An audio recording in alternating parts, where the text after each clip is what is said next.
Before this, lying on my hospital bed, I stumbled upon a single-player game. It even had rare 2D graphics. Since this game was free, I installed it with the mindset of just giving it a try. But soon after, I became deeply fascinated by it. This game was special. If you made one wrong judgment that led to your character's death, your carefully cultivated character would disappear and you'd have to start all over again. With unwavering determination, I continued playing this game through school, graduation, work, and even when I got fired. And at this moment, my game character finally stood in the final boss's room. With an excited heart, I clicked the confirm button. Excitement and anticipation stimulated my brain. But the next second, the display screen emitted a bright light. My ears rang with tinnitus, heat radiated from my skin, and I instantly lost consciousness. When I opened my eyes again, what illuminated the darkness wasn't electric lighting, but flickering torches. And all around me were muscular barbarians. A man shouted loudly, "Young warriors, now come up one by one and choose weapons suitable for yourselves." Although it was a language I'd never heard before, I could understand everything. After calming down and looking around, I concluded I had been transported into the game world. And what I needed to do first was assess the situation. However, when I looked down, I trembled in shock. Thick, strong hands, muscles full of power. I had actually become a barbarian. The barbarians called by name stepped forward one by one to choose weapons. At this moment, the barbarian beside me was breathing heavily, his eyes full of fear. He even made terrified sounds saying, "Impossible. Is this a scene from the Dungeon and Boulder game?" So it wasn't just me who was transported into the game. He was the same as me. At this moment, the man actually stood before us saying, "Who is talking?" Seeing this unusual expression, I immediately said, "It wasn't me." The man's gaze turned to the person beside me, and seeing his terrified, panicked expression, without saying another word, he directly killed him on the spot with an axe. Shocked, I forced myself to stay calm, but my mind was filled with one question. Why did he kill him? The man explained, "The soul of Kaduya's son, Volcano Hill, was filled with evil spirits. Little warriors must erase what the evil spirits just said from their memories." The moment I heard the chief's words, I pieced together information in my mind. Intel 1, other real-world players had also been brought into the game. Intel 2, these players were considered evil spirits here. Intel 3, if this fact was discovered, it meant certain death. However, the coming-of-age ceremony here continued. But now there was a major problem. I didn't know my own name. If my name was called and I didn't move, it would definitely seem suspicious. In a very short time, I made a decision. As the numbers dwindled, I could only gamble and respond to a name no one answered. The man shouted, "Yangdul's son Bjorn, come forward." 2 seconds had passed since the man called the name, but no one moved. Realizing this fact, I stepped forward. With shoulders held high and head up, I walked toward the chief. From the results, my choice was correct. The chief looked at me with no suspicion in his eyes. I suppressed my strange excitement and regulated my breathing. Now I knew my name, Bjorn. Now I faced the second problem, choosing a weapon. Barbarians in the game had absolutely no magical talent, but possessed powerful physical abilities. Therefore, when playing the game, I always chose close-range attack weapons. Although they looked cool, the problem was that it was too easy to die. After several wrong decisions, I developed my own growth strategy. I immediately decided without hesitation to choose a shield as my weapon, because in my nearly 10 years of gaming experience, the shield had gotten me to the highest level. After I chose my weapon, this coming-of-age ceremony officially ended. When barbarians passed the coming-of-age ceremony to become true warriors, they all had to participate in the tribe's dungeon trial. We followed the chief to a dungeon in the city. With the chief's shout, these young barbarians roared and rushed toward the city. Although I wasn't enthusiastic, I could only shout loudly and follow behind. After running for a while, the barbarian captain at the front suddenly stopped. He turned back and shouted righteously, "I think I'm lost." Then, amid the complaints of these young barbarians, Anna, the chief's daughter, stepped forward. Under many expectant gazes, Anna happily took the lead, but she was no different from the previous leader. We were led astray again. At this moment, I realized these barbarians were truly all brawn and no brains. Since I was new to this world and didn't want to be too conspicuous, I approached Anna. I told her, "We just need to follow the adventurers ahead." Thinking this made sense, she excitedly led us. Then we arrived at the entrance of the dungeon. When I saw the magnificent dungeon entrance, I hesitated. Was choosing to enter the dungeon the right decision? Because in the real world, I had always been plagued by illness. Could someone like me defeat monsters with my fists? But this game had a tax system. To become a true warrior, every warrior had to pay taxes regularly or face death. There were 2 ways to make money. First, enter dungeons and fight monsters. Second, work at taverns. The problem was these taverns wouldn't hire barbarians. Just then, Anna appeared behind me. She asked me, "How can I become as smart as you? You're the smartest barbarian I've ever met." After my casual response, she promised to repay me if we could make it out of the dungeon alive. I asked her, "Aren't you afraid of death?" She answered firmly, "Of course I'm afraid of death. But as a warrior, if there's no battle, that would be even more terrifying." Seeing her determined will, I hesitated no more. I boldly stepped into the dungeon. But after entering the dungeon, I realized how naive my thinking had been. Where I was located was pitch black. If it followed the game settings, there would be crystals on the walls serving as light sources. The first floor also had dark zones, just a small part leading to the second floor, and I might be in these dark zones. I tried calling my companions' names, but no one answered. Currently, I was alone. Then I held up my shield with one hand and supported myself against the wall with the other, slowly moving forward. Suddenly, a burning pain shot through my ankle. I had stepped on a trap. I really wanted to cry out immediately, but I desperately endured it, because on the first floor, only one type of monster used traps, goblins, and this guy was definitely nearby, so I instinctively raised my shield to cover my body, because cunning goblins might hide in the darkness. quietly waiting for me to let my guard down. No matter what, I had to do what I needed to do first. After lowering my stance, I used both hands to open the trap and pulled my foot out. My right foot was gradually losing sensation. This trap was actually poisoned. To kill it before completely losing sensation, I started loudly cursing the goblin to lure it out. But no matter how harshly I cursed, I still couldn't hear any sound. Now I felt like an idiot. But when I tried to speed up and leave, I actually heard footsteps behind me. This cunning creature was indeed observing from the shadows. I tried to speed up. The footsteps behind me also quickened. When I suddenly turned to face the enemy, everything before my eyes was pitch black. I couldn't see anything. My right leg was still bleeding. The more prey struggled, the more excited they became, so it might want to wait for me to bleed to death before coming to collect the corpse. Thinking of this, I changed my plan. I stopped walking and swayed before collapsing to the ground. My forehead hit the rock with splitting pain, but I couldn't make a sound. From now on, it was a battle of patience. If the goblin thought I had fallen and approached me, then I would win. If I really collapsed before that happened, then I would lose. That creature's footsteps slowly approached at a very slow pace. As I had thought, despite the prey collapsing, the cunning creature was still suspicious. Then this creature actually threw stones at me to confirm whether I was really dead. Seeing no other reaction from me, the creature joyfully walked toward me. From its jumping sounds, I could feel how happy it was. I suppressed my excitement and calmly judged the distance through sound. When the sound approached my ear, I suddenly stood up and threw a punch at that creature. But I missed. This agile creature actually dodged my punch. Just as I was annoyed at misjudging the distance, a force in my body suddenly surged. The next second, I directly grabbed this hateful goblin. The sensation from this body was far more refreshing than my disease-ridden body in the real world. Under my countless punches, the goblin stopped moving. Then the goblin's corpse gradually disappeared, leaving a small stone on the ground. This was a 9th grade magic stone that served as currency in the game. Its value was roughly equivalent to a piece of bread. But regardless, I also showed a bitter smile. After all this effort, all I got was this magic stone. That's right, this was the game world. And this dungeon had even stronger monsters. Killing them would yield treasures. And outside the city, there were other races I was familiar with. Now, I crawled on the ground with my worn foot. This way it hurt less, moved faster, and I wouldn't step on traps again. Just my elbows and knees stung a bit, but this was completely bearable. But at this moment, the system warned that due to continuous excessive bleeding, I would face death. In my despair, I saw crystals shining at the end of the distant passage. I saw hope. I crawled desperately, closed my eyes, then opened them. This time, I clearly saw about 5 or 6 people. They also discovered me on the verge of death, and seeing I was a newbie, a leader asked the female priest in the team if she was willing to heal me. Hearing this, I was very shocked. Having a female priest meant this team was definitely full of elites, but the female priest didn't want to heal me. At this time, a man with a sword at his waist took out a potion from his bag and threw it over. After his treatment, my health began to recover, but using this potion felt extremely painful. I slowly got up, and just as I was about to thank him, the blonde man asked, "Why would a newbie like you arrive here faster than us? If there's a secret passage, please sell it to us." Hearing this, I understood they saved me for this reason, but this was better. After all, help without reason was more dangerous. When I said I appeared here the moment I stepped into the dungeon, the man thought of a book that recorded dark zones, but they only occurred once every 100 years. Hearing this, I cursed my bad luck. Something that happened once in 100 years was encountered by me, a newbie. I looked at where they left, then quickly ran over to pick up the shield that had fallen on the ground and reorganized my equipment. Through the experience gained from killing the goblin and the help of the crystal here, I recovered my vision. These goblins weren't dangerous at all. I could even see their traps clearly. Meanwhile, the adventure team that left earlier successfully reached the entrance to the 2nd floor. As the blonde man triggered the mechanism, the entrance gradually brightened. But the archer in the team discovered something unusual. A blood-stained trap and an unidentified sandal lay there. Blood traces from the trap extended along the curved passage in a continuous line, and they guessed this was the sandal I left behind. Only then did they realize that an injured person could crawl dozens of kilometers in pitch darkness. This was something none of them in their team could accomplish. On the other side, after continuous battles in the dungeon, I encountered several major problems. First was the food problem. The food bag the chief gave me had a hole, leaving only a little food. I could only eat sparingly now. And second, the system reminded me I needed to replenish water. Although water was a more important resource than food, the chief hadn't provided water. Therefore, being self-sufficient in the dungeon should be no problem. I indeed quickly found a water source. Following the sound of dripping water, I discovered a small pond. An adventurer was already drinking water there. When he saw me, he immediately turned and left. He probably didn't want to get involved with someone covered in blood like me. After resting, I took some free time to check my spoils of war, equivalent to 44 pieces of bread. Thinking back to when I almost died, I had to say this was quite fortunate now. However, at this moment I felt deep drowsiness. Since I was a living being, I should maintain sleep. But how could I sleep in a dungeon full of monsters? There were 2 methods: entrust my life to heaven and take a short nap, or find companions who could protect each other. Now everyone should be equally exhausted, so finding a suitable person to establish a temporary cooperative relationship would be more reliable. After making this judgment, I began searching for partners in the dungeon, but I was rejected by everyone. They didn't like barbarians. They thought barbarians were unreliable, and just as I was getting angry, a human walked over with a smile and asked if I was looking for partners. Having someone actively approach me for partnership was surprising, and since I was too exhausted, I agreed first. The experienced-looking man first introduced his name, then while shaking hands said, 3 partners would be best, but continuing to search would waste more energy. From his words, it seemed he hoped just the 2 of them would be fine, and his tone always gave me the feeling of being taken advantage of. I quickly shook off his hand and told him not to play tricks. After brief discussion, we decided just the 2 of us would spend the night. He suggested using finger-guessing game to decide who would sleep first. As expected, I lost the first round, and he took out a watch and told me how to use it. Then he took out a blanket, used his backpack as a pillow, lay down, and began snoring. 2 hours later, it was finally my turn to sleep. I found an empty spot to lie down, then pretended to doze off. Even though this man seemed kind and had no intention of harming me, it was better to be cautious. How could I trust someone I just met? But nothing happened in the following 2 hours. I had stubbornly stayed alert through this time. I began to regret I should have slept properly, and now it was his turn to sleep again. I sat to the side, still considering whether this person was trustworthy. Now I could barely keep my eyes open. Suddenly, he slapped me awake. I had actually fallen asleep during the first night. To apologize, I let him sleep a bit more, but he still forgave me with a pleasant smile. But the more he acted this way, the more suspicious I found him. His impression was like a scammer's kindness. He suggested not finding other members. He didn't blame me for any smell, and even refused the chance to sleep again. Because in this dangerous dungeon, being overly enthusiastic to strangers upon first meeting always felt discordant. When I lay down again lost in thought, my body's instinctive crisis sense struck, and I suddenly opened my eyes. What met my gaze was the man's smiling face, but his hands were raised, holding a large hammer about to smash down on my face. With the body trained as a warrior, in this critical moment I instinctively dodged to the side. Seeing that I had actually avoided his attack, he showed a panicked expression. I instantly felt murderous intent. I grabbed my shield and smashed it hard toward he. His face was already swollen red, and his nose was bleeding. This man's strength was only slightly stronger than a goblin's. No wonder he had to use these dirty tricks. Now the bruised man knelt on the ground. I slowly walked to his front and questioned why he ambushed me. He hurriedly explained that he just coveted my shield and magic stone. However, I didn't believe him. Killing adventurers in the dungeon was a very serious crime, and no one would kill for such small resources. Seeing he wouldn't tell the truth, I immediately kicked him hard in the jaw, then stepped on him and asked again. Only then did he hurriedly tell the truth. It turned out barbarian hearts were recently developed magical materials. If you obtained a barbarian's heart, you could exchange it for immeasurable rewards, so he wanted to ambush me, just when he thought revealing everything might save his life. I showed a sweet smile at the corner of my mouth, then raised my shield and smashed it down hard. I received a system notification for completing my first kill. I got everything from the man, and my combat power also increased accordingly. I finally escaped primitive life, then got up again and headed deeper into the dungeon. The goblins I encountered along the way could be killed with one hammer blow, but my body's fatigue was getting more intense. I decided to find tribesmen to partner with this time, but the situations I encountered along this path were very different from yesterday. People kept inviting me to team up and rest together, but facing humans I found it hard to trust again, and after I refused their invitations, I learned from them that barbarians had generally entered the second floor of the dungeon. The only choices left were other races, elves who valued promises, and dwarves who were as bold as barbarians. I wandered in the dungeon for about an hour, finally discovered a different race. The moment our eyes met, a strangely suffocating silence appeared. From her appearance, it seemed she also had no overnight partner. Her amber eyes that sparkled like a cat's were full of confusion and wariness. At this time, my first thought was, found one. So I first observed her situation, but at this moment, the female elf nervously stood up, but her posture was unnatural. Her abdomen was injured, a long stab wound that didn't look like something a goblin could inflict. So I asked, were you hurt by humans? The female elf didn't answer. I probably looked too fierce, but this was understandable. If I were injured and saw someone with such a large build approaching, I'd be startled too. Suddenly, the female elf mercilessly knelt on the ground, her eyes filled with tears, saying, "Sir, please don't hurt me." How could this female elf be so spineless? I thought she was the cold beauty type. In my impression, female elves were quite cold-blooded. If I had known she was this type of character, I would have approached her more gently. I first gave her a smile and said, "Don't be afraid, I won't hurt you. Eyes are the windows to the soul. As long as there's calm time, the other party would know I was speaking sincerely." But she said, "You must do this, sir." What exactly did I do? It felt like being a perverted exhibitionist bullying high school students at the school gate, but I was clearly just a barbarian. She continued pleading, "Just once is fine. Please spare me once." This was really speechless. How could barbarians have such a terrible image? I said, "Let's treat your wounds first." Then I stepped back, took out herbs and bandages from my bag and threw them over. Seeing the medicine, the female elf asked confusedly, "Why are you giving me herbs? Why help me?" I said, "Does helping need a reason?" Then I continued, "I need a partner to spend the night with." Although saying this in such circumstances made me look like trash, but it definitely wasn't bad for her. Injured, sleep deprived, plus her beautiful appearance, no matter how you looked at it, her situation was several times worse than mine. Then, I also turned around, letting her bandage her wounds first. But it didn't take long for her to finish bandaging, and the wariness in her eyes toward me seemed to have decreased. Taking this opportunity, I first introduced myself. "I'm Bjorn, son of barbarian Yangdo." I only heard her weakly say say the two words Owen. Owen must be her name. I said, although I don't know what you misunderstood, those things you're thinking won't happen. Seeing fear still in her eyes, I directly asked, why are you so afraid of me? She also explained the reason. Because decades ago, barbarians and elves were enemies. Although the war had ended, seeing me now made her very afraid. This was also the first time I heard that barbarians and elves were enemies. At this moment, Owen patted her chest and said, I have no ill will toward barbarians and I don't want to fight you. I said, I also have no ill will toward you. So would you be willing to become my overnight partner? You're also very tired now, right? Why don't we cooperate? Hearing my words, Owen frowned. She thought barbarians valued reputation greatly. So she asked me to swear by warrior's honor that I wouldn't harm her. Hearing this, I swore by warrior's honor. Owen also swore by her tribe's name not to harm me. Now I could finally get a good night's sleep. Next, I handed the pocket watch to Owen, instructing her to wake me after 2 hours. But just in case, I still pretended to sleep for 10 minutes first. Suddenly, Owen woke me up. I groggily got up and she told me 2 hours had already passed. I didn't even know when I fell asleep. Was this blanket and bedding too comfortable? So I lent the blanket to Owen. She felt very warm and immediately fell asleep. She looked very tired too. She should have had a difficult day like me. Finally, having some leisure time, I unconsciously began thinking about what happened in reality. Would anyone know I was missing? Forget it. Even if I went back, there wasn't anything I wanted there. After more than an hour, with 10 minutes left before I should wake Owen, I looked at Owen, thinking this female elf should be useful in battle. It seemed I could make her a long-term partner. Just as I was lost in thought, 2 humans passed by. They saw me with the female elf and came over to ask what my relationship with the elf was. But I didn't give them a good face. I signaled for them to leave quickly. The 2 also left quickly under my intimidation, but their whispering attitude gave me a bad feeling. These 2 should be looking for Owen. Because when those 2 came earlier, I secretly confirmed she had deliberately covered her face with the blanket. I called her to wake up, but she said she wanted to sleep 5 more minutes to avoid wasting more time arguing. I directly grabbed her shoulder and forcibly helped her up, asking why she pretended to sleep. Startled by me, she vaguely avoided eye contact. I had to quickly get information and make a judgment. I grabbed her chin to make her look at my eyes, and Owen reluctantly spoke. If I woke up, I was worried you'd abandon me alone. Indeed, we currently only had an overnight partnership, taking turns on guard duty, protecting each other. I took a deep breath and said, what's your relationship with those 2 people who were looking for you just now? She said, I have no relationship with them. But the badges on their clothes are the same as those who wanted to harm me before. They should be from the same group. Hearing this, I was shocked. Not 2 people, but actually a group. The situation became much worse. I even began worrying whether I should say goodbye to this elf here. But seeing she was only about 20 years old, my heart couldn't help but feel pity. So I decided to first take her away from this dangerous place. During our escape, I also grasped the general situation. On the first night, she had formed an overnight partnership with a man. But halfway through sleep, she heard a strange sound, and when she opened her eyes, the other party had actually taken off his pants to do filthy things. After she barely escaped successfully, that person's colleagues would attack her every time they saw her. Her body was injured because of this. Later, she learned that the man from before was the leader of a group called Correction Union, and everyone in this group had an information stone, a device that could communicate within 300 meters. This was truly adding insult to injury. The other side had large numbers and communication tools. If left unchecked, she would definitely be caught, and it sounded like she hadn't done anything wrong. Why would the entire group pursue her relentlessly? When I asked about the key point again, this female elf actually said something shocking with an innocent expression. It turned out she had actually cut off that man's genital. Now I could completely understand why they were so relentlessly pursuing her. Just then, Owen suddenly said, there are trackers behind us, about 150 meters away. She didn't seem to be lying. This must be the elf's natural keen perception. So I took her and sped up, but the distance from the trackers still didn't widen. In this situation, the trackers would tell the group our location, which would be very dangerous. But my heart was still conflicted. If the target was me, I would definitely kill him. But now it was the female elf's matter, and if I got involved, this matter would definitely be connected to me later. To quickly make a decision, I asked what she was best at. She actually replied, laundry, cooking, cleaning. Then realizing, she added, what I'm best at is archery. I can also use fire magic. I'm a standard archer. Currently, her combat ability would be helpful for my exploration of this dungeon. So I seriously asked if she wanted to become my true partner. She excitedly shouted, I agree, I agree. At this moment, the trackers behind us were getting closer, and I saw a cave entrance ahead. So I ordered Owen to release fire magic. When we walked into the cave and extinguished the flames, we saw the relentless tracker, and this was exactly why I came here. At this moment, Owen had already prepared her bow and arrow stance. When the tracker entered our view, Owen shot the arrow without hesitation. I could feel Owen beside me trembling all over. This should be because it was her first time killing someone. Then I came out from the darkness to examine this corpse, but this tracker had carried no backpack to increase speed. He only had an information stone in his hand, and the stone was still transmitting voices. When we didn't respond for a long time, the other side also sensed something was wrong. Finally, the voice from the information stone said, the tracker has met with misfortune. Everyone gather at the goblin area. Then I searched the tracker from head to toe, but found nothing particularly valuable. There was a heavy pouch of gems, 2 short swords and a crossbow, plus a set of equipment he had worn. Owen put on the new equipment, which looked a bit loose overall, but after putting on the belt, it looked quite decent. With the new outfit, she now looked more like a proper female warrior. Then I picked up the information stone, and while studying it, voices came from inside again. Sheldon, who was pursuing the elf, was already dead. The elf's location was in the goblin territory. She was with a barbarian carrying a hammer and shield, and the bounty had been raised to 10,000 gold coins. Hearing this, Owen immediately looked up at me with uneasy eyes. I comforted her calmly and said, "Don't worry, I will take you away from here." Before this, when I killed the previous tracker, I had already decided to help her. The reason was simple. She had value to me. Then we used her spark to head to the second floor of the dungeon. If we operated near the entrance to the second floor, with our combined strength, there shouldn't be too much danger. My coordination with her was very good. Close combat and ranged attacks had always been the best partnership. While Owen was still worried about the unknown existence on the second floor, the information stone conveniently transmitted sounds. Catching the elf would not only bring 10,000 gold coins, but also priority enjoyment rights. These words came at just the right time, saving me from spending time convincing her. According to my memory of the game, we just needed to keep walking north to reach the entrance. After walking for a while like this, we saw the first goblin trap, but this appeared much later than I had expected. According to my situation when I first entered the dungeon, traps should have appeared much earlier. When I thought of this, I suddenly felt particularly depressed. Owen might have thought this was a chance to perform, so she confidently walked in front of me. The moment the goblins jumped out, she nimbly dodged the attacks, then instantly shot arrows at ultra-close range, easily killing several goblins. Her skills were much better than expected. Soon, Owen, who had finished off the goblins, looked at me proudly. I said, "Well done, watching you shoot arrows, you really do look like an elf." Owen blushed with happiness. Then she extended her small hand, holding 2 spoils of war in her palm. It turned out she still remembered what I had said about splitting the spoils 9-1 during our escape, and confidently said that at this rate, she might also be able to harvest some wealth. In the subsequent journey, after a period of silence, the information stone transmitted news again. This time the bounty was raised to 20,000 gold coins, which meant there were definitely enemies within 300 meters. Perhaps instinctively worried about unexpected changes, Owen quietly moved closer to me. The quiet environment around us made me feel uneasy. Sure enough, just as I expected, Owen beside me suddenly pointed ahead and cried out in alarm. When she moved the flame forward, I finally saw that there was actually a group of zombies ahead. In my memory, these guys should only exist in the south. Had we wandered near the warning line? Although we had been heading north, whenever we encountered dead ends, we could only turn around, so we might have ended up in the opposite direction. At this moment, Owen no longer had her previous smugness, but stood timidly behind me. After I shared the general strategy with her, I slowly walked out. There were 3 zombies blocking the passage ahead. These zombies only attacked when approached within a certain range. When I carefully moved closer, all 3 zombies pounced at once. Although they were more formidable than goblins, they were ultimately just 9th tier monsters, so eliminating them was still manageable, and I also had a reliable partner. Then, we leveled up while heading north, and before we knew it, 3 days had passed. At this time, Owen discovered a trail of dark red blood. It didn't look like goblin blood, and this blood trail extended exactly in the direction we were heading. For some reason, I felt like I knew who the owner of this blood trail was. After we followed the blood trail for another stretch, I became even more certain of my thoughts. Ahead, there appeared sandals in a trap that had been thrown on the ground. I couldn't help but start cursing. Damn it, when I first entered the dungeon, I was at the entrance to the second floor. What kind of joke was this? If only I had gone in the opposite direction back then. My luck was terrible. The moment we entered the second floor gate together, our bodies suddenly plummeted from high altitude. The feeling at that moment was like being chewed continuously by a frog in its mouth and then spat out in disgust. Then I fell directly to the ground, while Owen beside me quickly maintained her balance and landed perfectly unharmed. Her physical condition was really good. This was the kind of agility that someone like me, a barbarian, could never possess. After looking around, I confirmed through memory that this was the goblin forest located in the northern part of the second floor. Behind us was a passage that could return to the first floor at any time. No life forms were visible around us for now. Each entrance on this floor represented different monsters. The north belonged to the goblin forest. The east belonged to the beast's lair. The west belonged to the zombie camp. The south belonged to Blackstone Mountain. The way to return to the city from this dungeon was that at the designated time, adventurers would be transported to the city by the dungeon. Those disunited people hunting us probably couldn't pursue us to the second floor. Therefore, I decided to persist on the second floor until the end, returning to the first floor just before it ended. But we couldn't just sit and wait for time to pass, so we decided to explore the surroundings first. Perhaps because we were in the forest, Owen sighed that it felt like returning to their elven territory. Even knowing the surroundings were goblin territory, she was still happy like a child. At the same time, she used her elven keen perception to eliminate goblin traps at the front. But what was a bit strange was that although there were traps here, no goblins were found. The difference here from the first floor was that besides fixed traps, goblins moved in groups of dozens, and there would even be mutant goblin archers mixed in. Of course, the closer to the periphery, the more mutant species there would be. But we planned to operate near the entrance, so those mutant goblins couldn't threaten us for now. We expanded our territory by throwing stones to eliminate traps, which was also to facilitate escape if problems arose. After expanding to a certain range, Owen discovered a goblin group in advance. I decided to kill this group of goblins. Then she slowly advanced toward the goblin direction, parting the grass as she moved. On the path full of branches and vegetation, her steps made no sound at all. Soon after, Owen stopped first. After she waved at me at my signal, she directly picked up her bow and aimed at the goblins. I charged straight ahead. The monsters on the second floor were indeed different. Their numbers were 3 times that of the first floor, and there were newly added goblin swordsmen. But I wasn't afraid at all. Instead, excitement filled my entire body. This should be due to the warrior's combative heart beating within his flesh. Looking at the goblins charging from the front, I struck their temples with my my tightly gripped short hammer. These goblins were instantly sent flying by me. Some goblins turned into halos and disappeared before even hitting the ground, but it was too early to celebrate. I had only taken out the front ones. At this moment there were goblins on all sides, front, back, left, and right, and the instinctive sense of crisis from behind me was even stronger. It was a goblin swordsman. If I had been a bit later, I might have lost my head. They gave me no chance to catch my breath. Normally, 5 or more ordinary goblins were already a great danger. If I were alone, facing this group of monsters before me, I would definitely get injured. But at this moment, I had a very good companion. An arrow shot from the grass pierced through a goblin's forehead. It seemed Owen had mastered a good sniping position. I quickly stood up from the ground, then grabbed my shield and charged again into the center of the enemy formation. It was time to end this battle. Soon after, facing the first batch of goblin groups, we harvested 11 red gems. Compared to collecting 44 gems in a whole day on the first floor, this was already a very satisfying result. The only regret was that the goblin swordsman's equipment disappeared along with their deaths. But it also made us look forward to how much we could harvest by staying here for 4 days. Then we found an open space and decided to restore our strength before exploring further. When I asked if she needed to sleep for a while first, she really didn't know how to be polite. When I put down the heavy pack and handed her the blanket, her snoring sounds came in less than a minute. She must have been really tired, because up until now she had never made any noise while sleeping. We had been hunting continuously for 15 hours, although we faced more than 10 goblins each time. As our proficiency improved, the danger decreased accordingly, and we also gained many rewards. However, as the radius expanded, we also began to encounter adventurers. These were teams composed of 3 or more people, including teams with different races. Compared to goblins, I was more afraid of attacks from these adventurers. Now there was another reason to stay vigilant. Owen being too beautiful was also a big problem. I looked at Owen sleeping soundly and couldn't help but sigh. Although we had been camping outdoors for several days, she was still stunningly beautiful. I really hoped her beauty wouldn't attract other male adventurers. And while I was talking to myself, she, who had just been snoring, excitedly asked back, "Am I that beautiful?" After being coldly rebuffed by me, she once again began snoring soundly. After we entered the goblin forest, we quickly passed the 4th day, the 5th day, the 6th day, and now it was already the final 7th day. We had finally endured until the moment we could leave the dungeon. There was only one way to leave the dungeon and return to town. Wait until the entrance completely closed. Then, at the designated time, the dungeon would transport all adventurers on that floor to the town. In other words, the higher the floor, the longer the time spent active in the dungeon. We planned to head to the first floor before the 7th day ended, then leave the dungeon. Once the stay time on the first floor passed, the entrance passage would also disappear, and our retreat would be cut off. Additionally, food was gradually decreasing. Although we could exchange red gems for food, it would add unnecessary factors. More importantly, Owen had fewer than 10 arrows left, which provided no guarantee for unknown battles. After hunting for another period, we decided to return to the first floor entrance. When we returned the same way, we discovered refreshed traps, which meant the goblin groups we had previously eliminated had respawned. Just then, Owen, who was walking ahead, stopped. A group of goblins was discovered not far ahead. We didn't engage in much communication. After I nodded, Owen moved through the grass as usual to find the next batch of targets. I also went to kill this group of goblins. When I roared among them, these goblins actually began to hesitate. They should have been suppressed by my momentum. In the moment they paused, I quickly took out my hammer and killed that goblin swordsman first. After multiple fierce battles, I had unknowingly mastered the essentials of group combat. Plus, Owen beside me was also gradually improving her combat power. 2 goblin archers were killed in advance by Owen before they could even shoot a single arrow. Killing them also took us quite some time. When we were about to pick up the spoils and leave, Owen discovered something strange. This was a light orb floating in the air, about the size of a fist. I could confirm this was a goblin's essence. For adventurers, this was a rare treasure. Depending on the type, the ability values would also differ. It could give the absorber passive skills and active skills. Even the different ways of cultivating essence could determine this character's fate. Although each adventurer could only absorb one type of essence, it was enough to make others take risks for it. This happened to be a goblin archer's essence. Under Owen's gaze, I decided to give it to her. At the same time, I had a bad premonition about this heaven-sent luck, because what had always accompanied me were unfortunate events. Just when I thought my rough destiny was beginning to improve, voices came from not far away. They said this essence was something they had set their sights on first, and told us to leave immediately. This was a human adventurer team composed of 4 people. When Owen was about to pick up her weapon, I directly threw her forward. In this process, she happened to come into contact with the goblin essence in the air, and the essence immediately emitted light, then wrapped around Owen's body and slowly dissipated. When they saw the essence being absorbed by someone, these 4 people pointed at us and started cursing. I said fearlessly, "If you want to fight, then come on. No matter how many of you there are, I'll keep you company." Although we were at a numerical disadvantage, I displayed a strong desire to fight, because once you're looked down upon, you'll be bullied. Then, under my aggressive attitude, these people actually chose to leave. After that, I demanded Owen head to the first floor entrance at the fastest speed, although it wasn't clear whether they would follow behind us. What was certain was that their destination destination was also the first floor entrance. Because they were a team of 4, with their strength they could completely operate on the second floor, but they were loitering at the entrance, so they should also be planning to return to town on the 7th day. Hearing this, Owen picked up speed and led the way ahead, because before leaving the dungeon, danger existed at every moment. Just then, Owen discovered a group of goblins. When I planned to avoid them and head to the entrance, Owen said they were already running wildly toward us. After entering the second floor, goblins had never actively attacked us. This abnormality definitely couldn't be coincidental. When I planned to dodge in the opposite direction, an arrow shot toward me. The force of this arrow wasn't like that of a goblin archer. I guess this should be those people from earlier deliberately luring goblins to attack us, then ambushing us from the opposite direction. They should be using goblins to weaken our strength before dealing with us. Thinking of this, I made a decision. I planned to kill these goblins first, so I demanded Owen directly use the essence skill she had just acquired. Goblin Archer Essence skill. According to game understanding, it should be an invisibility skill. Then I asked the invisible Owen to go find those 4 guys behind us, while I stayed to face this batch of goblins alone. Currently, there really wasn't a better solution. I instructed, later I'll give you a signal. At that time, shoot and kill the enemy's archer with 1 arrow. Then, with Owen looking completely confused, I directly ran back. Before long, I saw the goblins pursuing closely. So far, I still didn't know where that group of people was hiding. They hadn't shown themselves yet. They should wait until we finished killing the goblins before appearing. Perhaps this was their plan from the beginning. The goblins in front numbered about a dozen or so, and there appeared to be 2 goblin swordsmen. No arrows had flown over yet, which meant goblin archers were also hiding in the dark. The current situation was that I had to dodge goblin archers, while also guarding against those human archers. When I used my shield to block arrows, the goblin swordsman behind me seized the opportunity and stabbed toward my back. Without Owen's help, facing these guys alone, bodily injury was unavoidable. Although the number of goblins was decreasing, the wounds on my body were increasing. And just when I finally had a moment to catch my breath, 2 arrows shot over simultaneously from front and back directions. One was from a goblin, one was from that group of humans. It was impossible to block both arrows simultaneously, so I chose to use my shield to block the arrow flying from the side. The sound was completely different from a goblin archer's. When I used my shield to block the human's arrow, the arrow from behind deeply pierced my left arm. My left arm instantly became immobile because this arrow hit my elbow and carried deadly poison. At this moment, only my right arm was usable. If I had to choose between the hammer and shield, I would choose the shield without hesitation, because the real enemies now were those humans. Although I could easily destroy these goblins with the hammer, I couldn't resist hidden arrows. When only 3 goblins remained, these monsters also sensed my terror and chose to flee instead of desperately resisting. Although I was covered in wounds, I had achieved victory in the first round. At the same time, accompanied by mocking voices, these bastards also emerged from the hidden forest, but only 3 appeared. That meant the enemy archer was still hidden in the dark. I didn't know if Owen had found this person. Regarding their appearance, I didn't show any panic, but looked at them with cold eyes. The red-haired man stepped forward and said to me, "After we subdue you, we'll slowly deal with that woman." Just then, I slowly raised my left hand, slowly raised my middle finger, giving them a contemptuous gesture. And this action immediately frightened the group in front of me. I could see the confusion in their eyes. But this gesture brought no change because I didn't see Owen's arrow. Had she not seen it? But I couldn't worry about that much. I directly picked up my weapon and charged toward the red-haired man in front. The red-haired man I was targeting retreated while urgently shouting another person's name. Then, a man wearing a straw hat stepped forward to block my attack. This person's strength was indeed formidable. He should be the strongest one in this team. No matter how strong, I couldn't retreat. I could only scatter them so Owen would have a chance for a killing blow. When I thought of this, an arrow suddenly shot over. While everyone present was startled, this arrow was actually blocked by the man with sword and shield. Then he told the others to concentrate on defeating me while he would resist the arrows. It turned out these bastards already had a detailed plan. And at this time, the red-haired man behind me swung his sword, targeting my injured left arm. Fortunately, I reacted in time. The wound wasn't too deep, but my left arm could no longer function normally. I directly abandoned defense of my left arm and charged straight toward the red-haired man ahead. At the same time, I forcefully used my shield to bounce the Straw Hat warrior aside. At this time, another supporting arrow shot toward me. I didn't know if Owen had changed her sniping position. This time the force was obviously much stronger, and it also carried fire magic attributes. At the same time, unable to resist the flames, the shield man could only throw away the shield in his hands. The moment the shield disappeared, Owen unhesitatingly shot another arrow, and this time finally accurately hit the shield man's shoulder. With the injury, he could only drop the sword from his right hand to the ground. Seeing the battle situation was unfavorable to his side, the red-haired man reacted, told the Straw Hat warrior to hold me off, then ran toward the jungle direction. He should be going to find Owen. And I was also entangled by the person in front of me, so I could only trust Owen's abilities at this moment. When I struck the Straw Hat warrior directly with my shield, he actually didn't resist but dodged my attack instead. And I also followed the momentum and directly targeted the shield man behind, shattering his head with one blow. Now only the Straw Hat warrior remained. I could feel his strength was formidable. I really didn't know why he would mix with these trash, but this would also be the biggest mistake of his life. When I attacked with my shield, the Straw Hat warrior distanced himself from me, and this was also within my calculations. I took advantage of the momentum to abandon my shield, and directly reached out with my right hand to grab him. The Straw Hat warrior, whose collar was grabbed, instantly showed a confused expression. This should be a scenario he hadn't anticipated. At this moment, I pulled him back with my powerful right hand, then used my mouth to replace my immobile left arm. viciously tearing open the warrior's throat. The warrior left this world just like that. The battle here had just ended, when Owen appeared breathlessly from the bushes. I spat the mouthful of flesh on the ground, and wiped my mouth with my arm. At this moment, Owen looked completely uninjured. She should have successfully dealt with that red-haired man. At this moment, the anxious Owen beside me looked at the wounded me with teary eyes. She took out a potion from her waist and handed it to me, and I didn't express much, directly taking the potion and swallowing it in one gulp. Before long, I could feel something boiling inside my body, and pain came from every blood vessel, and all the skin on my body also began to itch. This was a feeling that could drive one crazy. Fortunately, this feeling quickly disappeared. Then I asked what time it was now. Currently, there were less than 40 minutes before the first floor entrance closed. I said to Owen, quickly strip the clothes, and I didn't know how Owen understood this. She actually blushed and began taking off her own clothes, and I, speechless, explained that I didn't mean for her to undress, but to quickly strip the equipment from these corpses. After finishing this busy work, only 30-some minutes remained. From this moment, we could only hurry toward the first floor. After a while, the entrance to the first floor slowly appeared before us. When time was down to less than 40 seconds, we both finally successfully entered the first floor entrance. The feeling of returning to the first floor wasn't much different from entering the second floor. At this moment, Owen beside me was happy like a child and shouted, "How interesting!" Then I relaxed my aching body and stood up from the seat. At this moment, less than 10 seconds remained, but I suddenly remembered we hadn't distributed the spoils yet. I quickly thought of a place name. I urgently shouted to Owen, "Black Whale! After we get out, let's meet at the Black Whale Tavern!" Suddenly, a bright light appeared before my eyes. System prompt, closing dungeon, character heading to Ravdonia town. When my vision regained brightness, I unconsciously looked up at the sky. Such bright light really hadn't been seen for a long time, but the surrounding noisy sounds disrupted my tranquility. After hearing their conversation content, I gradually believed this was the city outside the dungeon. Then I adjusted the clock time to 12 o'clock. No matter how long one experienced in the dungeon, according to city time it was only one day. When I finished doing this, I suddenly heard a familiar calling voice. I had an impression of this person, but I could never remember his name. From his self-introduction, I remembered he was Karak, the third son of Pa'ai. In this world, all barbarian names had to be preceded by their father's name, plus which child they were in their own name. At this time, barbarian warriors emerged from who knows where, calling each other's names and greeting each other. They looked like their brains weren't very sharp, yet they memorized such long names so well. At this time, I heard Karak's voice, saying they were going to exchange gold coins and asking if I wanted to go together. Then I cleared my throat and answered as loudly as possible, "I want to go too," but he said I looked tired and that my voice lacked strength. I had thought my barbarian act was quite perfect. Then under Karak's leadership, we went together to the inspection office. At this moment, Karak shouted that he wanted to prove his bravery as a warrior here. This place was like a supermarket checkout counter, with a group of people gathered here waiting for settlement. The lady sitting at the front desk had hand speed like a machine, rapidly converting gold coins. Other warriors' exchanges were only around 20,000 gold coins, but Karak actually exchanged over 40,000 gold coins. The barbarians around surrounded Karak, praising him as the outstanding one among warriors. At this moment, I slowly walked to the front desk and took out the 3 storage bags I had prepared. Under the receptionist's lightning-fast hands, my battle results were quickly tallied. The total was 182,413 gold coins, and when this number echoed throughout the venue, these barbarians instantly surrounded me, because this was their highest record ever. Then they discovered I still had warhammers, boots, shoulder guards, and other spoils that made them incredibly envious. I was probably the first person to enter the dungeon naked, and come out evolved into a civilized barbarian. And amid their excessive praise, my body actually started getting excited. I was the greatest warrior. With my inner roar, the barbarians instantly fell into a frenzy of madness. The enthusiasm came quickly and left just as fast. Soon after, we sat in the center of the plaza, waiting here with everyone for the other barbarians. At this time, I saw Owen excitedly chatting with a group of handsome men and beautiful women surrounding him. This scene was truly enviable, because beside me were only these burly barbarian men. Just then, Owen also secretly glanced toward me. When our eyes met, I seized the moment and mouthed to Owen, "See you tonight." I didn't know if she understood what I said, but her face immediately flushed red as her mouth back, "Okay." At this moment, the female elf beside Owen and Karak beside me both exclaimed in surprise, "Do you know each other?" When I said we didn't know each other, Karak shouted loudly, "How could you, the strongest warrior, possibly know those despicable elves?" In that instant, I really wanted to shut this guy's mouth, but it was too late. Because his voice was too loud, the surrounding elves immediately glared viciously in our direction. Just at this critical moment, the last few barbarians also finished exchanging their gold coins and walked out. Staying here any longer wouldn't necessarily allow me to talk to Owen, so I decided to lead this group away first. When we walked to a certain distance, we actually witnessed a very heartbreaking scene. Although I had played this game countless times, I never expected the real game world would also contain such emotions. The joy of adventurers, family, and friends, and the grief of losing loved ones. When I truly faced scenes that couldn't be seen through a display screen, my mood also became incredibly heavy. The scene shifted, and I stared blankly at this group of crazy guys. I decided I definitely wanted to act together with them for only one reason. I was afraid there might be newbie quests I didn't know about, but I never expected. The next destination would be directly to a bar, and it was the rhythm of drinking until drunk starting in broad daylight. Staying with them any longer would just waste my time. So I suddenly stood up and said I had somewhere to go, planning to leave first. Although they said I was the protagonist serious this time and couldn't leave. Under my stubborn insistence, they could only watch helplessly as I departed. After separating from them, I wandered aimlessly through the city. Although I had a destination, right now I just wanted to keep walking wherever my feet took me. The scenery here made me feel quite peaceful. The first time I saw this city was at midnight, but now it was daytime with streets full of people. Here there were no monsters, no one would harm me, and there were even laws and rules. Even if I collapsed and slept on the road, I'd be perfectly safe. Someone might even extend a helping hand first. Of course, I also knew this was incomparably backwards compared to 21st century Earth. But even so, it was still very peaceful here. I thought to myself, perhaps living in this city would also be a good decision. Lost in random thoughts, I unconsciously fell into a dream. When I opened my eyes again, it was already past 9 p.m. It was noon when we came out of the dungeon, so I had slept for about 4 to 5 hours. I slowly got up and headed to the Black Whale Tavern where I had arranged to meet Owen. Through inquiries, I finally found this bar with great difficulty. It looked completely different from what I'd seen in the game. When I pushed open the door and entered, what met my eyes was a chaotic scene. Just then, I heard excited calls. It was Owen and another female elf who had arrived early. Through Owen's introduction, I learned she was Owen's sister, but she kept staring at me with the eyes of looking at a criminal. I felt very uncomfortable, so I asked her what her purpose was in coming here. She looked me up and down with cold eyes, then questioned me in an interrogating tone. Last night you called Owen to the bar. What were your intentions? You didn't even show up yesterday, leaving her waiting here all night. This was an incomprehensible question, but her expression didn't look like she was joking. Coming to my senses, I asked Owen how many hours had passed since we came out of the dungeon. The answer I got was actually 30 hours. Crazy. It wasn't 4 hours, but 30 hours. No wonder my whole body felt so refreshed. It turned out I had slept for a whole day. I didn't make excuses afterward and directly apologized sincerely to Owen. Seeing this, they showed quite surprised expressions, because it was the first time they'd seen a barbarian apologize. Then Sister Truzia asked me again for my reason for meeting Owen. Actually, I could give many reasons, but I didn't want to tell her, so I said decisively, I don't want to tell you the reason. If you're really curious, go ask Owen yourself later. What I actually wanted to express was for her to leave quickly, and her angry expression showed she understood my meaning. Then Truzia suddenly placed a storage bag on the table. There are 350,000 gold coins in here, the value of the essence Owen absorbed, so she meant for me to take this money and get lost. After adjusting my emotions, I threw the question to Owen, saying, when I gave you the essence, the compensation I hoped for was that you'd help me get the essence I wanted. If allowed, I'd like to continue teaming up with you in the future, and the loot split could be adjusted to 50-50. Simply put, I want to form a 2-person team with you. Hearing this, Owen's eyes immediately sparkled with excitement, but before long, her gaze dimmed. Trucia's voice came from the side. Apparently the elf race had rules. The first adventure for the coming-of-age ceremony had to be completed alone, but from then on she had to adventure with their sister. This was truly unexpected. Although she was a partner I got along well with, there was no reason I had to insist on her. Since that was the case, I had to calculate carefully. Under Trucia's confirmation, the 350,000 gold coins was half the market price for essence, so according to our original 9-1 ratio agreement, you still owe me 280,000 gold coins. But before I finished speaking, this detestable female elf said with a cunning look, I almost forgot about this. Then she took out another bag, which happened to contain exactly 280,000 gold coins. I was speechless. I had almost been taken for a sucker. This despicable female elf. Now I knew why barbarians hated this race so much. I then asked her to leave quickly on the grounds that I had something to say to Owen. At the same time, Owen also looked at her sister with longing eyes. For her usually obedient sister's behavior, this seemed to exceed her expectations too. Then she sighed and suddenly pointed at me with her finger. She actually made me swear not to sleep with Owen. I thought I had misheard. She was just not letting us sleep together. Was physical contact allowed? What a self-righteous female elf. I then swore by a warrior's honor, and for me who had crossed over to this place, I never cared about warrior's honor. And hearing my oath, Trucia solemnly thanked me for saving Owen's life before leaving. Then she walked out of the bar dashingly. With the sound of the bar doorbell, Owen directly slumped over the table, because in all her years, she had never defied her sister. But seeing Trucia's smile when she left, she probably wasn't angry. Under my comfort, Owen raised her head again. Then she took out over 60,000 gold coins from her pocket, saying, this is the property of the archer and red-haired man. Because there were too many things, I left them in the dormitory and will bring them to you next time. Having stayed with me for so long, she clearly knew what I wanted. Although I gave up teaming with her, I really felt a bit reluctant. Then she asked me how she should repay me. Apparently she still remembered her promise to repay the life-saving favor, so that's why her sister made me swear. She was probably afraid I'd make excessive demands. I didn't have any other requests for now, and having slept all day, my stomach kept growling. When I asked her what she wanted to eat, she hesitated for a while, then said she wanted to drink. It turned out that to drink the first return drink with me, she hadn't touched a drop at yesterday's celebration banquet. Return drink. This kind of culture did exist in the game. For different races who had always grown up in the sanctuary, the celebratory drink for the first safe return had great significance. Then she added, we shared hardships together in the dungeon, so I must drink with you. But she didn't know this was also my first time. It turned out when I said in the dungeon that I was also 20 years old, she had taken it as a joke. Actually, I had just become a warrior like her, and was also entering the dungeon for the first time. Soon after, a large table of delicious food was finally served. We drank while ate, and chatted about many things. Because most of the time in the dungeon we only said necessary words, this kind of private conversation was also a first. It seemed her alcohol tolerance was average. After just one drink, she kept staring at me with charming glowing eyes, and muttered to herself, "You look very handsome in today's outfit. You're amazing at drinking." Seeing her fairy-like demeanor, I thought of a way she could repay me, but I requested changing locations. Hearing this, her face instantly turned bright red. Then she said with an alluring manner, "How about we go to your room together?" At this moment, I was carefully studying Owen's body. Of course, I hadn't broken the oath with her sister, and although oaths in this world had no meaning for me, but Owen and I weren't on the same wavelength at all. I said, "Owen, spread your legs a little more." Right now, I was forcing her to do stretching exercises, and she kept crying out as I tormented her. And these sounds actually drove the uncle in the next room half to death. The moment I released her, she curled up to one side like she had been reborn. After observation, I found that having absorbed the essence, her flexibility had improved by 4 points. But seeing her uncomfortable expression, the improved attributes didn't show obviously in her actual body. After learning my true purpose, she muttered disappointedly. So it was just to check my abilities. Using abilities in the city would definitely get you arrested, so I could only do the examination in a hidden space. Dungeon and Boulder was a very unfriendly game, as could be seen from the character attribute interface. Generally, game protagonists would be divided into 3 categories: physical, mental, and ability. But in the game interface, clicking the plus button would reveal thousands of small details. For example, if a character's body value was fixed, and the value increase went to lower body muscles, then the carrying capacity would improve accordingly. At the same time, physical attack power would also increase. This meant that depending on different details, each character could do completely different things. Having played this game non-stop for 9 years, I was still completely confused about some detailed attributes. Like the Goblin Archer essence I obtained this time. Its attribute panel had persistence at 7. For this attribute, besides knowing it belonged to the mental category, all other effects were a mystery. And the only change in Owen, who absorbed the persistence attribute after leaving the dungeon, was that she had come to like cookies. While I was still immersed in these details, she gently tugged at my sleeve. Looking at her eyes, she had reached a certain degree of sleepiness. Although there were many details I still wanted to confirm. Seeing her condition, today could only end here. I then blew out the candle and lay on the bed. She also felt no awkwardness and directly leaned against my arms to sleep. Although I remembered her sister saying not to sleep together, it definitely wasn't this meaning. Lost in random thoughts, I also entered dreamland. The next morning, Owen and I sat side by side on the bed, excitedly observing the equipment neatly arranged on the floor. These were all our spoils from this dungeon trip. Then, except for things we really needed, we found various trading companies and sold all other equipment at high prices. When we sold the last piece of equipment, we actually had 1.45 million gold coins in our hands. Minus Owen's 50,000 gold coins, personal gain was 1.4 million. This was an incredible amount for adventurers entering the dungeon for the first time. After we finished dividing the accounts, I decided to escort her to Central Plaza before parting, walking all the way to the fork at Central Plaza. Unlike when we passed by earlier, now the place was bustling with crowds. Getting closer, I discovered soldiers were executing death sentences. And these criminals weren't violent criminals who murdered, robbed, or committed arson. Their crime was simply failure to pay taxes. In other words, because they had no money. With the soldier's shouts, the executioner's axe instantly dropped the man's head into the wooden bucket in front, but the nearby crowd actually rushed toward the bucket with bread they had brought. Even more shocking was, they wolfed down the bread after soaking it in the blood. Faced with this sudden bloody incident, Owen was so frightened she started hiccuping. And these people were so crazy because of superstition. Drinking the blood of executed criminals would make their fortunes soar. Owen and I were both different races, with annual taxes of 700,000 gold coins. Although slightly different from the game, there was no choice. The taxes would increase every year afterward, so now was the time to invest in ourselves. Because besides exempting handling fees, the first year with lower taxes was the period of fastest growth. If we stayed too comfortably in case we couldn't return to reality, the blood they were drinking might become my blood. If I didn't want to become like that, I had to frantically save money. At least I needed to become an adventurer who could move freely on the 6th floor of the dungeon. To survive in this world without being executed, I needed to understand all knowledge of this world. So after parting with Owen, I went directly to the library. The place was filled with the scent of paper and ink, very quiet. But in such an environment, I actually encountered another barbarian. She was Anna, the second daughter of Pueyul. To be able to sleep so soundly in this environment, truly worthy of being the barbarian tribe's first female warrior. When I poked her back, she woke from her sleep and loudly called my name, ignoring the library's silence. And seeing another tribe member in the library made her heart even more excited. Feeling people's gazes, Anna lowered her voice. Her reason for coming to the library was actually because of a suggestion I made. Before entering the dungeon, when she led the barbarians astray, I suggested she think more before acting. This comment also made her realize that thinking about problems required knowledge. If she wasn't just opening books and snoring while sleeping, she really had strong awareness. From her description, I could feel her first dungeon adventure had also dealt her quite a blow. While other barbarians were boasting about monsters they'd killed, she actually came here to study. Then she said she discovered many words she didn't recognize and unknowingly fell asleep. After saying this, Anna directly stood up to go to the sanctuary to learn writing from the elders. Anna worried that if she didn't act when she thought of it, she'd forget her current decision. Then Anna remembered something and said, "If I can return alive from this dungeon trip, I'll repay your advice from that time. And if you need help, come find me at the Angry Bull Inn." After Anna left, I browsed the library for a while. This was a super massive library. It probably wouldn't be like the 21st century where you could know locations through computers. Just as I was troubled about how to find the books I wanted, I saw a library administrator who was dozing. Hearing my cough, she slowly opened her her eyes, but before I could say what books I was looking for, she who had just been drowsy suddenly started casting magic. At the same time, weak light penetrated my body when I alertly tried to dodge. She said, "From now on, you can walk around freely. When you reach relevant areas, the books you want to see will automatically appear." After saying this, the librarian started dozing again. Then as I wandered the library following the guidance, thinking of keywords for books I wanted to see, my vision would automatically find related books. I then selected the most attractive book from the shelves. The first book, The Destroyed World, was a book describing the initial history of this world's worldview. It told of how the world suffered a witch's curse for thousands of years, and humans could only survive in the last castle. And the royal family at that time forcibly opened passages to another layer to develop more resources. This passage was the current dungeon. The second book, Basic Understanding Commentary on Alchemy Volume 4, described the process by which magic stones from monsters become bread, water, steel, etc. Although I couldn't understand the principles, I still forcibly embedded this knowledge in my brain. The third book, The Sacred Relic War. Through this book, I also understood why there had been great wars between barbarians and elves. And this fourth book, Evil Spirits of the Abyss, had great significance for me currently. In this world, evil spirits referred to malevolent beings from another dimension who came to steal others' bodies. I could understand what efforts the royal family and temples made to eliminate evil spirits. The summary after reading this book was, if I didn't speak of this world's taboos, I wouldn't be suspected of being an evil spirit. The next book, On the Death of the King, described the death of Rabishan III, called the First King. His death was 150 years ago, and this game began the day after the first king's death. That meant now was 150 years after the game-based world. No wonder the game knowledge I knew often went wrong. The last book was Dimensional Instability Observation Records. This was the book the blonde man who saved me mentioned about possible instability when entering while the dungeon entrance was closing. It turned out that because I entered at the moment the dungeon closed, I fell into the dark zone. When I looked up after reading this, the sky had turned dark. Now was the third day since leaving the dungeon. A month in this world was 30 days. So in 27 more days, the next dungeon would open again. Therefore, I needed to quickly find a partner who could replace Owen. But just as I was about to fall asleep, sudden knocking interrupted my sleep. It was already the next morning, and Owen was excitedly pounding on the door. The moment I opened the door, intense blue light enveloped my entire body. It turned out Owen had contracted new essence, and it was wind attribute that matched her fire attribute. The problem was she didn't yet know how to control it. In just that instant, my room had been messed up completely by her. What amazed me was that she made the room spotless in just 10 minutes. Last time in the dungeon when she told me she was good at laundry and cleaning, it was actually true. After we sat down again, I first congratulated her on getting new essence. Then I directly asked her, there's no need to specially make time to come over for such a small matter, right? To prepare for the next dungeon, it would be better to spend time more meaningfully. She said disappointedly, you're right about everything, but I can't control myself. I wanted to tell you this, Joy, first. Was it because I was her first partner, or did she have some strange fantasies about me? But to maintain a more lasting partnership with her, I said, I'll always stay at this hotel. In the future, no matter what questions you have, you can come consult me without any burden. Although we can't cooperate in the next dungeon, our friendship is still worth maintaining. When I said we were comrades who shared life and death, her face instantly brightened. After parting with Owen, to improve my personal strength in the shortest time, I came to the Angry Bull Inn that Anna had mentioned. This place was full of barbarians. It turned out a day's lodging here cost only 300 gold coins, and it was 10 warriors taking turns sleeping in a room with 5 beds. They even scheduled rotation times to save gold coins. Learning about this, I met Anna. When she asked why I was looking for her, I also said, like a straightforward barbarian warrior, I want to fight with you. Because right now I need combat training, although I achieved rich results in the dungeon. In terms of pure fighting technique, I was no match for these warriors. Under Anna's cheerful agreement, we came to the training ground. At this time, other barbarians who were still sparring all came over to watch us. Although I came to learn, I didn't want to lose too embarrassingly. But the barbarians who had just been cheering that I was the strongest warrior immediately excitedly shouted, now Anna is the greatest warrior in history, because it took less than 3 minutes from when I started getting beaten to losing my shield. Her fighting technique was indeed powerful. From this moment on, under my constant challenges, I was knocked down several more times, and she was very smart. Unlike ordinary barbarians, Anna was a strong warrior. Plus, with tribal bonds, she wouldn't betray me either. So I made the best choice at this moment. I said, Anna, are you willing to become my partner? But the split ratio is 8-2, because all team formation costs will come from me. But before I finished speaking, she suddenly interrupted me. I thought this ratio made her dissatisfied and hurriedly explained, there are many other costs I'll cover. Anna boldly grasped my right hand, then said straightforwardly, she didn't understand what ratios meant, but she would trust me. Only then did I feel relieved. I had finally found a trustworthy overnight partner. The next day at the barbarian sanctuary, the chief had been waiting early for our arrival. His decisive killing of the evil spirit was still vivid in my memory, so I didn't like coming here. But for soul engraving, specifically the art of immortality, I could only bite the bullet and come, because this was the technique I had to obtain before entering the dungeon next time. When I requested soul engraving, the tribal chief instantly stared at me with murderous eyes, because what I said wasn't content a young warrior could know. This tribal chief was really a terminal paranoia patient, but I had already prepared countermeasures for such patients. Because I had found information about soul engraving in the library, I immediately explained that I had seen it in books. Hearing this, the tribal chief said, so you went to the library. How interesting. Including Anna, your generation actually has two remarkable people. From his praise, I could sense his enthusiasm for the young barbarian generation full of learning desire. Then he said seriously, if a warrior needs it, we have no reason to refuse soul engraving. But there's a big problem here. The cost of soul engraving is 800,000 gold coins. Soul engraving required adding many expensive medicinal materials. At high-level engraving, not only high amounts of gold were needed, but without corresponding materials, engraving was impossible. For me, who had already prepared countermeasures, this money was already ready. Then, under their shocked expressions, I directly took out heavy bags of gold coins. At the same time, to eliminate their doubts, I adapted and told a new story about my experience with Owen. When I entered the first dungeon floor, I was lucky to encounter an already injured elf. In the secret realm, I ordered her around like a slave and harvested meaningless essence along the way. As compensation, I even extorted a large sum of gold coins from the elf's sister. To be able to exploit despicable elves, you're the first. Well done, Bjorn. Unexpectedly, my story made them quite satisfied. Not only the tribal chief beside me, but even other tribe members in the distance came over with excited smiles. The chief, still laughing, returned 200,000 gold coins to me, saying it was a gift for the great warrior. I actually earned 200,000 gold coins with one story. Then I also shouted sincerely, I'll work harder to make these elves look bad in the future. I felt like I was gradually coming to like this race. The principle of soul engraving was to inject magic power into the flesh and grant it special abilities. In order for adult barbarians to see soul circuits, tattoos were applied during infancy. This was why all barbarians were tattoo fanatics. Besides that, to become a powerful defensive warrior, this immortality technique was essential. I had thought I could easily obtain the soul engraving, but the pain at that moment was extremely intense. It made me cry out in agonizing screams. I actually had to undergo this pain regularly. What an unpleasant place this was. After successfully absorbing the soul engraving, I immediately went to the weapon merchant. During sparring with Anna, I observed that the hammer-type weapons I used before weren't suitable for me. Plus, having acquired the immortality technique, what suited me better was an enhanced shield and more agile weapons. I ended up spending 220,000 gold coins on a one-handed weapon. Then there was no suitable helmet for the head, so I spent 170,000 gold coins on a custom one, plus 360,000 gold coins on armor. Now, I only had 50,000 gold coins left. It had been a long time since I came out of the dungeon, and my daily schedule had become fixed. I woke up around 7 a.m. and had breakfast with Owen, went to the library to read until 4 p.m. Then around 5 p.m. went to the Raging Bullhorn Inn for sparring. From the 7th day of training, I also began sparring with other barbarians. Although it wasn't systematic training, fighting based on instinct and intuition helped me a lot. Through continuous practice, I could occasionally defeat Anna. Although Anna had decent skills, her attack patterns were too fixed, and I had given her suggestions about it, but she had already formed habits and couldn't change them in the short term. After sparring ended, I returned to the hotel, and after showering, it was around 9 p.m. At that time, Owen would arrive punctually to have a late-night snack with me. I wanted to tell her there was no need to travel several hours just for one meal, but every time I saw her radiant smile, I held back from saying it. After finishing the late-night snack, it was around 11 p.m. Through this repetitive schedule, now only 2 hours remained until the next dungeon. At this moment, Anna and I arrived early at the appointed place, which was the Adventurers Guild. If you wanted to be assigned to the same area after entering the dungeon, you had to form a team in advance for recognition. According to the administrator's instructions, when two people placed their hands on the crystal ball, it glowed with a faint blue light. At the same time, a prompt appeared. Level 9 explorer fee was 15,000 gold coins. So expensive, although it hurt my heart, I still obediently paid the fee, because the landing spots when entering the dungeon were all random. But after accepting this magic, we could start our adventure in the same place. After leaving the Adventurers Guild, we went to a nearby high-end restaurant. In my conversation with Anna, I learned that she actually ate only hard bread every day to save money. What a heartbreaking story. And to repay Anna for her sparring companionship, I treated her to the most expensive barbecue. As a result, she loudly vowed to be loyal to me and asked me not to abandon her. After finishing that touching meal, we came to the dungeon entrance, with 10 minutes remaining before the dungeon began. All around, we could see passers-by different from usual. These people were all fully armed like me. But among them was also a group of unusual beings. A group of barbarians carrying only weapons, completely unarmed otherwise. From their stance, they should have just finished their coming-of-age ceremony. Anna beside me unconsciously sighed, reminiscing about her own past. But in my view, she hadn't changed much from a month ago. Just then, we heard the sound that entry was allowed, and the originally crowded square instantly became spacious. Anna excitedly said, "Should we go in now?" But I wasn't in a hurry to enter. I said I wanted to try something. The book said that entering the dungeon when space was unstable would bring miracles. Before I finished speaking, Anna said, "I don't understand such complicated content. I'll follow your instructions." But with my persistence, her expression gradually became uneasy. Only 1 minute remained before the entrance closed. The entrance size was similar to my first entrance. When the prompt said the gate would close soon, I instantly brought Anna and decisively entered the dungeon after passing through the entrance. When I opened my eyes again, before me was endless darkness. Amid Anna's panicked cries, I calmly lit the torch I had prepared. Just as I expected, when entering during the unstable phase of entrance magic, we actually arrived directly at the second floor entrance. The entire process of wandering in darkness was thus directly saved by us. I then activated the magic circle to enter the second floor. A prompt appeared. You are the first person to open the teleportation gate. Experience points increased by 2, soul level increased by 1. Anna Anna still couldn't believe everything before her eyes, because the team leader had told newcomers it would take at least 3 days to reach the second floor. But I didn't listen to her chatter at that moment, because the scenery before me was truly terrifying. Dark earth, suffocating air, every step here made sounds. We could even hear faint crying sounds. This should be the tomb of the dead. I felt something with high density entering my body through blood vessels. After I told Anna about the situation, I learned this was the reason for my level increase. The game dungeon and boulder also had levels, and depending on the level, soul power was different. For example, when I used skills, my magic value would increase with my level. Anna was happy for me, but she couldn't understand how someone like me could level up without killing any monsters. The reason I could level up should be achieving accomplishments. For example, being the first to open the entrance to the next floor would grant corresponding experience points. I had to keep this secret. I then asked Anna to keep the method of entering the secret realm this time absolutely confidential. Experienced adventurers would quickly reach the second floor. If they saw beginners like us ahead of them, they would definitely question us. So it was best to keep a low profile. In this world, I feared those adventurers more than monsters. The scene changed. At this moment, I was doing something very embarrassing. Although it was a method other adventurers were already using, but actually doing it was indeed very uncomfortable. I called this the barbarian candle mode. The torches here were magical tools. Once lit, they would burn for 3 days. The Tomb of the Dead had more powerful monsters than the Goblin Forest, but there were no traps here. Therefore, for barbarians who like to charge straight ahead, this place was actually more suitable for us. At this time, Anna discovered 3 ghouls, probably because it was the first day, so the numbers were relatively few. Starting from the 3rd day, the number of monsters would double. Anna, at this moment, was clamoring that she hadn't moved her muscles in a long time. She excitedly charged straight ahead to face these monsters. She was indeed the first female warrior among the barbarian tribe. With just one encounter, she beat the opponents to a pulp. But the next second, Anna screamed and hugged my neck tightly. It turned out that even someone with her physique would be afraid of demons. This was a banshee. She wouldn't actively attack people, so we could ignore them, just don't provoke them. Although I could understand her fear of such things, I really wished she wouldn't cling to me every time she heard strange sounds. Didn't she know how heavy she was? Every time she hugged me, I felt like I lost half my life. When she saw that the monster making noise this time was skeleton soldiers, Anna directly drew her sword and charged straight into the monster group. After that, we continued heading north for nearly 8 hours. We also began encountering new monsters, giant ghouls, twice the size of ordinary monsters. There were also mutated skeleton warriors and skeleton archers, but these monsters posed no danger to us. Because it was still the first day of the dungeon, only a few monsters would spawn. Also, my combat power had improved considerably from the first time. First, the size and weight of the weapon in my hand was perfect, so I could quite efficiently smash the heads of these skeletons. Next, the armor protecting my whole body allowed me to fight more aggressively. Finally, the helmet I had specially customized could easily block archers' arrows at critical moments. Although I was skilled at eliminating enemies, there was another companion who was even more formidable than me. At first, I didn't understand why barbarians like to shout loudly, but through this battle, I truly understood the reason. Because at this moment, I was deeply fascinated by this pure combat mode. This feeling was more exhilarating than being with Owen. This should be due to the bold character of barbarians. I was really growing to love this race more and more. Just like that, we had been killing monsters on the second floor for a day. Although we had some gains, I also got quite a few wounds during combat, but these wounds miraculously healed automatically. This scene made Anna beside me extremely envious. Because this was the immortality technique I had branded for 600,000 gold coins, the first level effect of immortality technique was natural recovery. Simple wounds could heal in just 1 minute, and it also increased stamina and stamina recovery speed. Although receiving the brand was very painful for me, the effect was indeed quite remarkable. Unconsciously, the terrain changed. The ground was no longer damp, it became hard, and we could hear the banshees' wails more clearly. This meant we had entered high-level territory, and would soon face level 8 monsters. At this time, we felt heavy footsteps from the distance. Then we saw a huge creature. This was an undead creature. In the game, this monster was specially enhanced on the second floor, which used to raise the game's difficulty threshold. Although Anna and I had prepared to deal with it beforehand, this guy was more terrifying than imagined. As I said before, we only aimed for the head, because attacking other parts was meaningless. Its arms were equipped with a sword and shield. To be precise, 2 weapons replaced its hands. At this time, Anna, holding a large cleaver with both hands, charged straight over. Then I also shouted loudly and followed, and used my weapon to attack this guy's side. But was this really the heavy feeling coming from the body? It felt like hitting hard rock, although this guy had thick skin. Fortunately, the attack just now successfully drew its attention. If so, Anna would have a chance to hit its head with 1 strike. When I thought the battle could end there, after Anna's full-force chop, she was actually bounced back. I didn't expect this guy's defense to be so strong. In the game, this guy was already notorious among players because of its super strong defense, but when actually fighting, I didn't expect it to be this powerful. The part Anna hit recovered completely in just a few seconds. It should be due to its passive skill. Just as I was thinking, this guy suddenly roared loudly. This pressure was even stronger than when we first engaged. Then, to our disbelief, it actually used an active skill to summon ghouls, with the ground shaking. A group of undead ghouls desperately charged toward us. In this crisis, I didn't hesitate much, asking Anna to deal with these ghouls first, while I went alone to hold off the big monster. Although this big guy had passive skills, I also had immortality technique, so I didn't plan to dodge. But to face it head on and fight each other directly, continuous hitting sounds rang around us. Just when I was fighting selflessly in this duel, Anna also joined the battle. It turned out that during this time she had already eliminated those ghouls. Her joining indeed relieved me of a lot of burden. When this guy was stunned, it was hit by a sneak attack from my hammer. Quite a bit of blood flowed from its ear area, but before I could rejoice, its wounds actually began to heal. This guy's recovery ability was too powerful. Should we abandon this area and go to the low-level monster zone? Just as I was having second thoughts, the monster's body suddenly lost balance and began swaying. It turned out Anna had found a gap and grabbed one of its legs and lifted it up. Muscles bulged, veins protruded.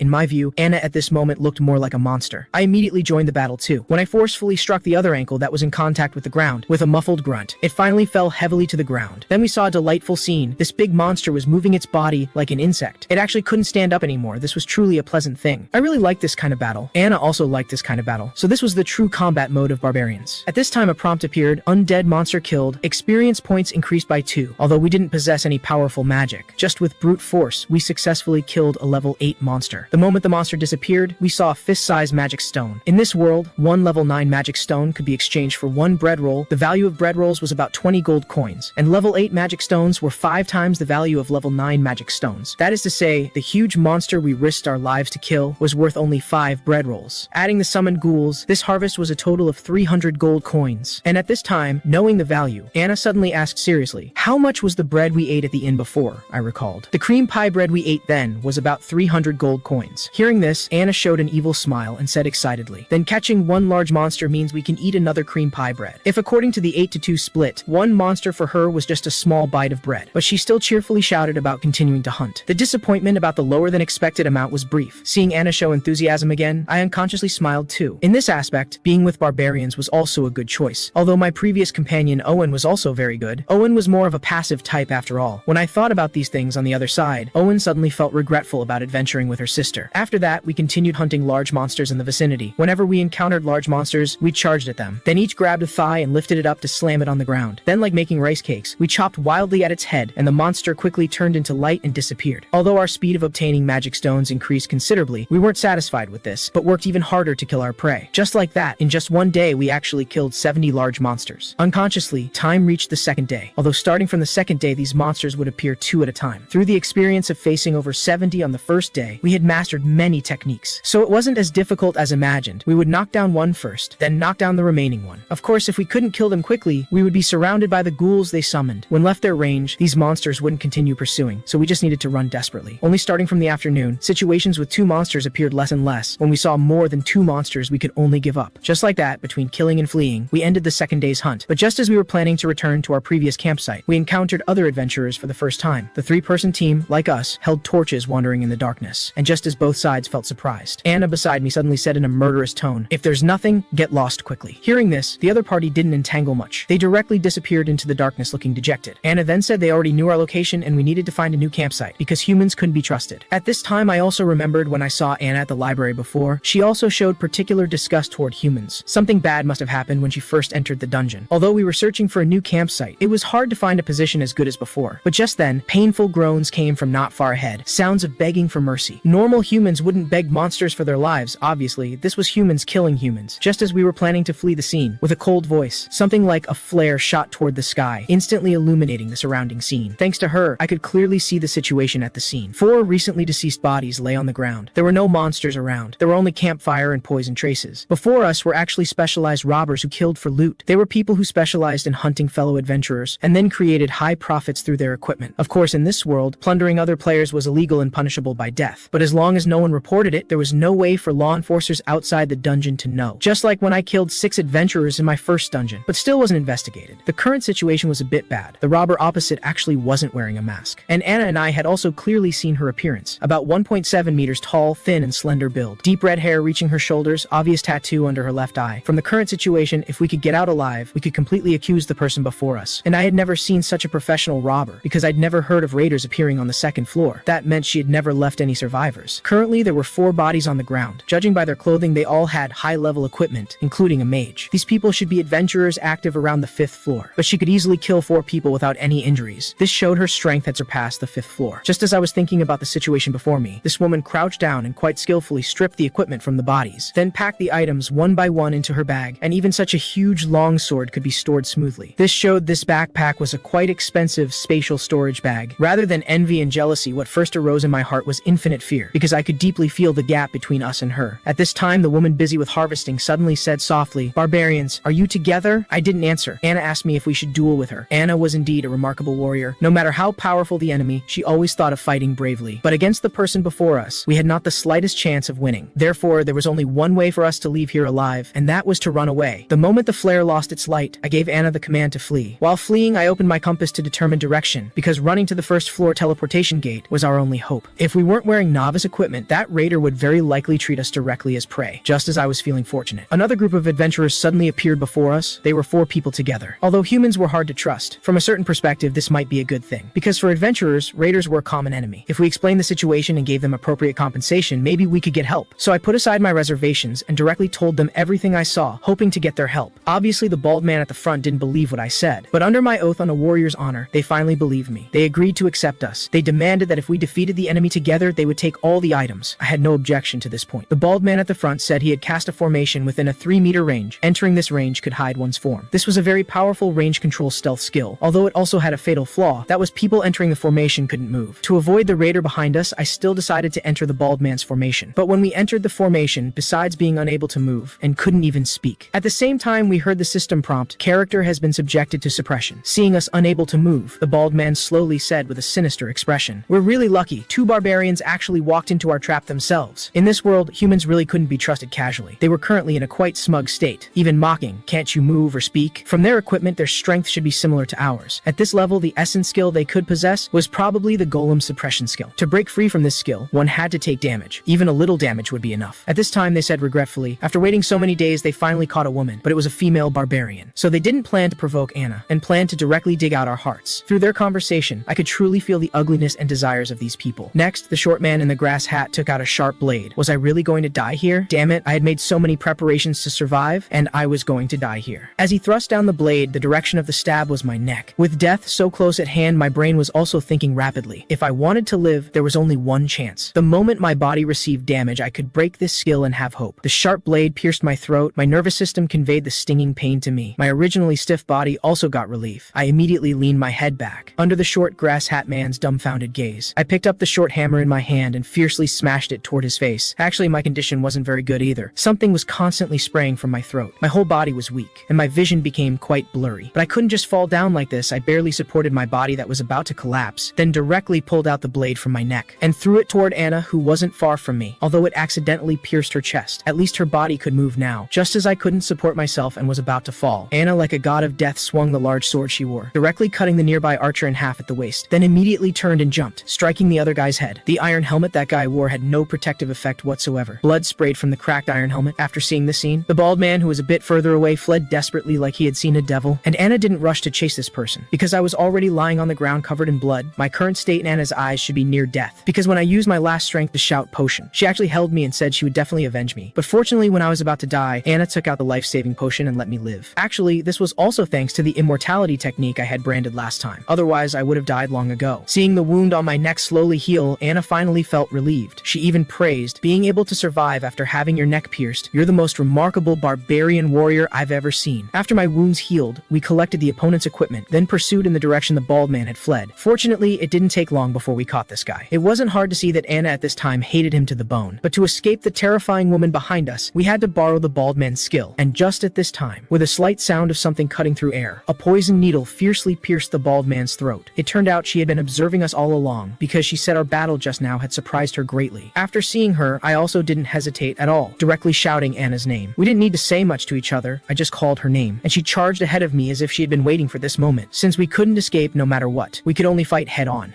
The robber simply bent her waist and dodged Anna's attack. She even used the gap from dodging to block my hammer strike with her short sword. My full force blow left her completely unmoved. Just how much power essence had this woman absorbed? If we couldn't defeat her, we'd have to try to hold out against her as long as possible. But just as I planned to let Anna seize the opportunity, I suddenly felt completely powerless. How did she manage to do this? Had she pierced through my armor with just one short sword, even reaching my spine? At that moment, Anna shouted and charged forward again, swinging her great sword. But before Anna could fully execute her move, the robber had had already swiftly slashed across Anna's body and instantly disabled her combat ability. In just one encounter, Anna and I had become lambs waiting for slaughter. At this point, she told us to give up resisting because her short sword was coated with paralyzing poison. My mind went completely blank, and everything before my eyes turned pitch black. Equipment, strength, combat experience. There was a clear gap between us in every aspect. No matter how hard I racked my brains, I couldn't think of any way to overturn the situation. But just as I waited for death to arrive, she suddenly stopped her attack. She bent down and said to me, "If you can swear not to tell anyone about today's events, I'll spare your lives." Actually, when we first met, I already planned to make this proposal because I owe the barbarians a favor. Hearing this, I finally understood why she had been hiding nearby all along but hadn't made a move. We both fell into brief silence. At this moment, Anna, who was dying beside us, groaned. "Don't trust this woman's words, she's just toying with us." But even if she was toying with us, we had no choice at this moment. The robber said she would give me time to consider, but I agreed immediately because we had no alternatives. Seeing me make such a decisive judgment, the robber looked down at me with a peculiar gaze. Then she sprinkled something on my wound, and gradually the injured area healed. After moving her gaze across my body, she asked Anna the same question. But this straightforward Anna actually thought for a moment, and then refused the chance to survive. The robber didn't ask again, just nodded slightly. But from her actions, I could clearly sense that Anna would definitely die. I immediately shouted urgently at Anna, "Hurry up and swear! Didn't you promise to obey me? Trust me!" Hearing my shout, Anna showed an extremely aggrieved expression. Fortunately, she finally made the oath with a helpless tone. When life itself was at stake, what use was protecting one's pride? After hearing the oath, the robber didn't linger and was about to turn and leave directly. Watching her departing figure, I asked, "What floor is this?" To this seemingly random question, the robber tilted her head and simply replied, "The 8th floor. An adventurer active on the 8th floor. No wonder her skills were so formidable. Even 10 of me might not be her match." But watching her disappearing figure, I secretly made up my mind. If there was a next time, the outcome would definitely be different. After narrowly escaping death from the robber's hands, we hurried to the first floor of the secret realm, where the probability of encountering high-level robbers was much lower than the previous floor, with the system's prompt. Anna and I passed through the teleportation array and appeared in midair. Sure enough, Anna still couldn't master this rhythm and returned to the first floor by falling down again. But when I asked if it hurt, Anna showed a listless appearance and muttered to herself, "Although it hurts for a warrior who has already lost dignity, I don't even have the right to feel pain." It seemed that making an oath to beg for life was quite shameful for her, but I couldn't let her stay depressed. I encouraged her, "Warriors who survive are the strong ones, because only by staying alive do we have the possibility to defeat our opponents." Anna said, "Don't speak so lengthily because I can't understand, but I can figure out the general meaning. Being able to overcome such humiliation makes one a strong warrior. You are that kind of strong warrior." However, what I wanted to express earlier wasn't actually this meaning, but it didn't matter, as long as she could pull herself together again. So far, we hadn't been able to sleep for over 20 hours and were mentally exhausted. But I still couldn't fall asleep because my mood was as terrible as Anna's. It was like the feeling when I was rescued by the blonde man's team. The mage at that time refused to heal me. The male warrior behind threw the potion at me like garbage, but I could only crawl on the ground like a dog to consume the potion. At that time, I also resolved never to suffer such humiliation again. But today, I experienced this kind of humiliation once more. In the limited circumstances, I made what I thought was the best choice. The decision I made was just to urgently avoid the immediate predicament. But since entering this world, I could only act this way. Every time I opened my eyes, someone's head rolled, and one after another, things that departed from reality kept happening. I could only passively act with safety as the priority. But if things don't change in the future, I won't be able to survive. If that's the case, then I'll change the plan. Having made up my mind, I woke Anna, who was still sleeping soundly, and said, "If there was a way to become stronger but would involve considerable danger, what decision would you make?" After hearing my words, she answered without hesitation, "Of course I'd take the challenge. If you can't become stronger, there's only death. Whether it's an easy path or a difficult one, no matter which you choose, life will encounter unpredictable things. If that's the case, then let's take the initiative. This time we'll go looking for trouble ourselves. We're going to the rift space in the secret realm." On the first floor of the secret realm, there was a quite rare place where 4 types of monsters would appear simultaneously. For ordinary adventurers, because it was too dark here, they had to use torches, making the cost effectiveness quite low. And to reach the second floor as quickly as possible, there was no need to come here specifically. So this place was very suitable for hiding something. At this moment, we discovered the huge stone monument blocking our path. This was a memorial erected for the first person to discover this place, exactly the same as what I remembered. So the secret conditions to trigger this place were very likely to be the same. I then emphasized to Anna beside me once more that everything that happened next must be kept secret. Anna then asked what rift space meant. Simply put, rift space was another space within the secret realm. To use gaming terms, it was called a dungeon. After entering each floor's dungeon and defeating all the monsters, the next floor's space would open again. This rift also had a cooldown time. If you wanted to wait naturally for the rift to open, you'd have to wait several months according to the program's schedule. But blindly waiting for the cooldown time was quite an inefficient decision, so I found a method to forcibly open the rift. There were 4 rift spaces spaces on the first floor of the maze, and the dungeon we entered was called Blood Castle. The red sky as if the world was about to end, countless flocks of flying crows, and the black castle in the distance. Because I added an 8th level crystal core when opening the dungeon, I had anticipated coming to this Blood Castle. But seeing this scene with my own eyes indeed created a strong sense of oppression. Fortunately, this was a first floor rift space, so regardless of difficulty level, it was challenging. What mattered now was who would come here, because as soon as 5 people entered, they would automatically be matched into a dungeon group. Just then, the rift began to fluctuate. Anna also hurriedly shouted to me that someone was coming in. We both looked forward to seeing who our first teammate would be. Meanwhile, in the first floor maze, Owen was adventuring together with his sister. Owen felt that using just a short sword to kill monsters was too laborious, so she used spirits. But he was criticized by his sister. Didn't I tell you that even without bow and spirits, you must learn to protect yourself? At this moment, Owen's mind was full of Bjorn's advice, because Bjorn had said it was best to strengthen one's specialized skills. An adventurer's quality was to trust the team and do one's utmost in their own role. But Owen's explanations were quite foolish definitions to her battle-hardened sister. Although the reasoning was correct, companions in this world weren't that simple. So his sister once again solemnly warned Owen, companions are just companions. Don't give them too much trust. Owen was still making excuses in her heart that Bjorn was definitely someone worth trusting. The somewhat impatient Owen then quickly changed the subject and asked her sister to take her to the second floor to kill monsters. But for his sister, the benefits brought by the second floor weren't worth mentioning at all. She planned to take Owen to the first floor's rift space. In Owen's understanding, this place required very good luck to enter. Indeed, many unlucky adventurers had never entered a dungeon, but the rift's last appearance was 8 months ago, and its cycle's maximum duration was 8 months, so the first floor's rift space would appear soon. Owen replied half doubtfully, I see, but Bjorn never told me such things before. In his sister's view, no matter what she said, Owen always used that stupid barbarian for comparison. But in her eyes, the barbarian was at most just a beginner with slightly better luck. The barbarian right now should be struggling to kill monsters on the second floor after experiencing various wrong decisions. Thinking of this, his sister said to Owen, trust me, in another year you and that barbarian will have a huge gap. Before her words were finished, the sound of tearing space suddenly came from around them. Looking in the direction of the sound, not far from them, a deep red spatial rift was slowly revealing its true form. The 2 elves who reacted in time rushed forward at the fastest speed, but the moment they touched the space, a sense of emptiness came from their palms. They brushed past the rift space. The reason the rift disappeared so quickly was that 5 members had already gathered inside the dungeon. Meanwhile, Anna and I were waiting for other members to arrive. Actually, I knew the entry method and strategy for clearing this dungeon like the back of my hand, but I delayed until the last moment to decide to come here, because in this world, adventurers were more terrifying than monsters. When we looked toward the tearing space, along with loud laughter, we first saw a short, stubby leg, then his entire body was quickly spat out by the rift. Our first team member was from the dwarf group. Immediately after, through other rifts, the remaining 2 members were also successively spat out by the crevices. But what surprised me most was that one of the later arrivals was actually a mage. There was actually such an existence on the first floor of the secret realm. Unexpectedly, the current team composition was quite reasonable. Hearing my surprised voice, Anna hurriedly asked if mages were that impressive. In her impression, the library administrator was also a mage, but didn't seem particularly powerful. What she didn't know was that the other person was merely a 9th level mage. In this city, mages were very important resources, so they also had to prove their strength before entering the secret realm. In other words, her ability to enter the dungeon already proved her capabilities. To my explanation, the mage across from us praised, your knowledge is quite extensive. Then she introduced herself. I'm a 6th level mage named Lena. Although she wore a smile on her face, I felt she had a condescending attitude. Well, in my memory of the game, mages were all very arrogant. She then said to the man behind her, he's a professional porter hired with money. The dwarf beside us also introduced himself. I'm Murad, an adventurer with 3 years of experience. No wonder his equipment colors were so bright. He already had 3 years of adventuring experience. Anna and I then briefly introduced ourselves as well. After simple pleasantries, I said to the mage, someone of your level shouldn't need to adventure on the first floor. Lena only gave a token explanation. I just heard that a rift would appear recently. Then she said, the loot ahead will be distributed among the 4 of us, excluding the porter. Everyone follow my instructions. The little dwarf quickly agreed. The mage's gaze then turned to Anna and me. Actually, this question didn't require much consideration. Since there was a mage in the team, I had to keep a low profile, because the mastermind who persuaded the royal family to eliminate the evil spirits was a mage. But just as I was about to agree, Anna actually directly refused the mage's proposal. Her next words stunned me. What's so great about mages? I hope Bjorn can lead us. He's a wiser warrior than anyone. I had already agreed with the mage's opinion. Why did Anna have to do this? Although I wanted to immediately cover her mouth, doing so would seem even more suspicious. Feeling others' puzzled gazes, Anna explained he reads in the library for 6 hours every day and is also a great warrior. At this moment, I was embarrassed to the extreme and really wanted to find a mouse hole to crawl into. Under Anna's praise, they looked at me with strange eyes. Fortunately, they treated Anna's behavior as a farce. The little dwarf even said with a smile, being able to receive your wife's worship is something worth blessing. At these words, Anna showed a shy expression. Fortunately, with the dwarf's topic change, the conversation successfully shifted elsewhere. At this moment, the mage said, everyone hurry up and set off. I want to collect specimens, so there will be a lot of investigation investigation to do. But the little dwarf tilted his head and retorted, besides each other's names, we don't know any other information. I felt the same way about his words. For any team, you need to know each other's abilities and what each person can do. But the mage said decisively, these are all unnecessary behaviors. All monsters in Blood Castle are below level 7. I alone am sufficient to face the monsters. For research purposes, I will monopolize all the loot. How could there be such a shameless woman? Was the situation going to develop in a bad direction again? During the process of playing this game, internal conflicts occurred countless times. For financially well-off mages, research was the top priority. But adventurers entered the maze entirely to make money. What the mage said she would take was the most valuable thing in this dungeon. The dwarf also showed an angry expression. His voice became quite low as he said, "Do I look like an idiot?" As his words ended, the surrounding air instantly became cold and heavy. The human man also put his hand on his sword hilt. It seemed he wasn't just a simple porter either. Soon after, it was the mage who first broke the heavy silence. She said that besides the loot, she would distribute all the magic stones to everyone. But this statement further angered the little dwarf in front of us. Although she tried hard to hide it, her face clearly showed panic. The mage then said she would share the loot, but the essence must belong to her. To this, the little dwarf agreed, deciding that all future loot would be determined by dice rolls between the two of them. They actually treated Anna and me like air. Having finally opened the rift, we couldn't go back without getting any benefits at all. I said, the essence and premium equipment can be given to you two, but we own the skill stones. Upon hearing this, they both showed quite sharp gazes. The mage said, even without you two, we wouldn't have any problems. These people had just looked like good people, but instantly changed face when faced with interests. I said, I can give up the skill stones, but besides equipment competition, give us 2 priority rights for things other than monster drops. As expected, the dwarf and mage easily agreed to my request. In these guys' eyes, there probably wasn't anything worth their attention besides monsters. After the negotiation ended, the mage and little dwarf acted as if nothing had happened, then showed kind smiles again, just like before. What terrible adventurers. I must become stronger. Regardless of whether those guys would kick down the ladder, I also had to climb up step by step. Only this way could I protect my rights like them. Black blood pools, dark red skies. This was why it was called Blood Castle. Blood Castle was divided into 4 chapters. The first stage was the transition bridge at the castle entrance. The second stage was the defense battle of the outer city walls. The third stage was the underground prison of the inner city walls. And the final demon worship chamber in the Lord's Hall. After walking up the mountain path along the castle between the ridges, we reached the castle entrance. We faced 2 winged demon-shaped objects. They were 8th level magical beast gargoyles, usually motionless like bronze statues. But the moment enemies entered their line of sight, they would immediately pounce. Although the general strategy was to sacrifice one person to absorb all petrification skills, then the rest would kill the statues to break the curse. But with a mage, things were different. When the little dwarf and I approached the statues, they suddenly opened their eyes and spread their wings. At the same time, my lower body instantly turned to stone. But the duration wasn't very long, because Lena beside us cast curse removal magic. Without petrification skills, the gargoyles became lambs for slaughter. Anna and I were responsible for one. The little dwarf handled the other alone. The short little dwarf went crazy, swinging his hammer and smashing the statue's legs. The moment the statue fell to the ground, he used his hammer to happily smash the skull as if he'd been waiting for this moment. So this was the dwarves' fighting style. Straightforwardly attacking from below, quite manly. When both gargoyle monsters disappeared as points of light, magic stones also dropped. These magic stones floated into the air by themselves and flew into the porter's large backpack. The mage explained, I'll temporarily keep the magic stones for you because I don't want to waste time on such matters. Then, under the little dwarf's lead, we opened the door to the next stage. From this moment, the dungeon officially began. It was very dark here and needed lighting. With the mage's spell casting, an orb floated in Lena's palm. The originally dark space was instantly illuminated. As if attracted by light and sound, a group of rotting corpses stood up from the walls. This was a group of no-level monsters that gave no experience points and didn't even drop magic stones. Unless they dropped essence, the corpses wouldn't disappear. Their attack method was just biting and not letting go. To save magic power, the mage didn't take action this time, although without the mage's help. Clearing these monsters didn't take much time either. After our fierce operation, these monsters were also cleaned up completely. When we killed the last monster, it dropped a zombie commander's horn. When Anna curiously asked what this was, the little dwarf beside us said with a smile that we'd know its purpose later. This time, connecting to the next stage was an iron door. The little dwarf also consciously asked the mage for help. Just a simple magic spell actually blasted a big hole in the huge iron door. One had to admire. The mage's attack power was indeed powerful. After passing through the iron door, we came to the transition bridge at the castle entrance, but this bridge was cut off. This wasn't destroyed by time, but was originally designed this way. At the mage's suggestion, Anna blew the horn she had obtained. As the horn sound rang out, the broken bridge on the opposite side also began to slowly fall down. But it wasn't just the falling bridge that was moving. Blood water actually began accumulating in the moats around the city walls. But in this blood water, countless hands were actually struggling. Soon after, these monsters also revealed their true forms, no-level stone monsters. It turned out this stage's task was simple. Just hold out until the broken bridge completely fell. Although they were no-level stone monsters, facing so many monsters on the narrow bridge was still quite troublesome. Any carelessness risked falling down. At this time, the mage confidently said to us, all come close to me. With her loud shout, she cast a spell. A fierce whirlwind arose with us at the center. These whirlwinds hands were like blenders, instantly grinding all these stone monsters to pieces. Seeing the stone monsters cleared in an instant, we all made sounds of surprise. The mage said, "They're just stone monsters." Although she spoke humbly, her eyes were full of pride. Although I had anticipated her strength would be good, I never expected she would be powerful to this extent. Soon after, the slowly falling wooden bridge finally connected with the stone bridge. Just like that, we easily finished the first chapter of Blood Castle. But this feeling didn't bring me joy. Instead, it brought a sense of emptiness. Based on my past experience, the easier the early stages, the harder the later stages would be. After easily passing through the transition bridge at the entrance, we entered the outer city. According to past gaming experience, countless battles were needed here. But with the mage, everything became quite easy. Just one group attack skill could sweep away 90% of the monsters. The remaining 10% were 8th level monsters with swords and shields for dealing with this monster. Anna and I had quite skilled techniques. I lifted my left leg, Anna lifted her right leg. 3, 2, 1, taken down. The little dwarf was dumbfounded, which proved how terrifying our efficiency was. While we were enthusiastically killing monsters, Mage Lena wasn't resting either. For these monsters with super strong regeneration abilities, she actually used targeted wound deterioration curses without regeneration passive abilities. The monsters became somewhat tough meatballs. The drop magic stones also quickly floated in the air and automatically entered the porter's backpack. Anna exclaimed, "Now I finally understand why everyone says mages are impressive beings." The little dwarf agreed. Indeed, with a mage, the range of things we can do increases a lot. Their conversation happened to reach Lena's ears. She said, "You don't need to praise me. I just have some talent and worked a little harder." But she couldn't hide her smug expression at all, and I gradually understood her personality. Pretending to be modest while loving to show off, full of enthusiasm for magical research. For people like her, you had to flatter them more. Soon, with everyone's cooperation, we quickly collected all the research materials she needed. From her actions, she seemed to have done a lot of homework beforehand. But she missed the most important female statue. Obviously, just destroying the statue would drop that legendary item. If that's the case, I need to find a chance to monopolize this item myself. Some experienced game players must check whenever they see strange objects. I also belong to this category, so in 9 years of gaming experience, I discovered countless hidden secrets. But for a beginner barbarian to know information that even mages didn't know would bring trouble instead. So with my tacit consent, our group marched grandly into the castle interior. In the initial design, no monsters were placed here. This was just the path to the underground prison to save the mage's magic power. The little dwarf took out a torch and held it in his hand. Because of his short stature, he now looked like a mole miner. This was the underground prison. The main monsters that appeared here were fallen wizards, dusk souls, hungry dead, etc. At this time, Anna pointed at the small skulls on the wall and curiously asked what kind of monsters these were. Seeing a chance to show off, the mage immediately teleported in front of Anna and introduced the monsters with a proud expression. The monsters in the corner are small skulls, monsters with extremely weak attack power and no experience whatsoever. But Anna couldn't stand the arrogant mage. Just then, an eerie howl suddenly echoed through the prison cell. Anna, who had been consumed by resentment just moments before, instantly transformed into a frail little woman. But she forgot that her strength was far greater than that of ordinary adults. The mage said that the dusk soul would bring terrible consequences if it latched onto someone. How childish, seizing every opportunity for revenge. Watching the frightened Anna, she even displayed a satisfied expression. I quickly tried to smooth things over, knowing that the mage had spells specifically designed for this type of creature. Fortunately, although she enjoyed throwing little tantrums, she didn't drag her feet when it came to serious matters.